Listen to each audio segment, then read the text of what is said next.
Ну, өнүккөн өлкөлөрдү карап келсек, они вообще горнодобывающие отрасли замораживают и ищут поиск, в смысле ищут другие варианты дохода. Раз уж мы их используем, то однозначно надо повышать.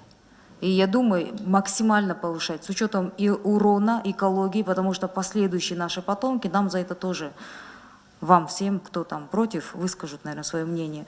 Я просто хочу один пример привести, да. Вот здесь өкмөт мен колдойм көтөрүүнү. Тура, буну элде түшүнөт, же таптакыр замораживать этип туруп башка источник тапкыла, же использовать этсеңер максимальный мамлекетке киреше алып келсин деген сөз болот да. Бир пример. Вот здесь ставка роялти по минеральные термальные воды для бальнеолечения деп турат да. То есть вот пример теплых ключей мен айткым келип атат да. Бул мамлекеттин биздин мындай подходубузда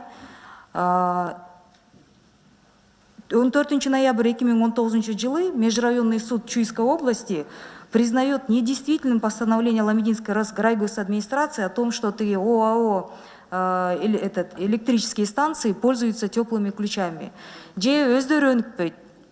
Ичиндеги бир мындай мафиозный группировка иштебейт. Анан деген фонд госимущества атайын бияктан комитеттен 2 жыл мурда, 1 жылбы, 2 жыл мурда канча болду ГП туризмди түзгөнүнө? 1 жыл болду, мен эконом. Же 2 жыл болду? 1 жыл болду. 1 жыл болду, да. Ошол ГП туризмге, ГП туризм иштегиле деп аларды далга чап, алар иштейт. Анан ушул давайте как мындай проект катары ошол эмени алабыз десе, немени теплые ключины. А у нас, оказывается, в каждой сфере своя мафия, да? Мындай эмени ойлогон, бюджет ойлогон киши барбы, жок, аягында деген ызы чууда. Теперь вот этот фонд, вот вы здесь пишете, да, минеральные, термальные воды для бальнеолечения, да? Они стоят и неправильно используются. Во-вторых, когда есть люди, и есть наша специально созданная организация, иштетем десе, другая государственная организация стоит и тормозит это. У нас внутри правительства, между государственными органами тоже бардак. Ушундай нерселерди, просто мен бияктан окуп калдым, да, что оказывается там, ну, повышение, не повышение деп атасыңар, там что происходит? Пора наводить порядок. Потом вот эти лицензии, которые выдаются, да, мы в Чаткал ездили год назад с коллегами, безалаберно 200 лицензий, 154 лицензии, из них находится 90% государственных служащих и ОПГ в руках. Инвентаризация эч ким кылбайт. Ошону мындай порядок кылбайсыңарбы? Ошондон кийин и у коллег меньше вопросов к вам будет.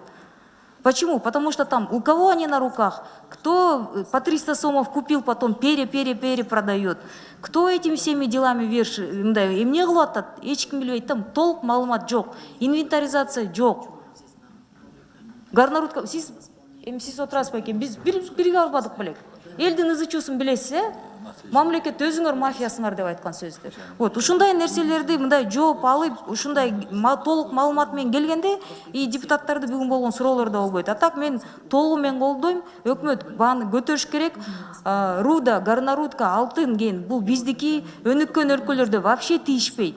Просто аргасыз бизде башка источник дохода жок болсо, хотя бы максимально бул жерден элге мындай бюджетке киреше келиш керек. И экология болгон ишерти максимально төлөттүрүш керек. Рахмат.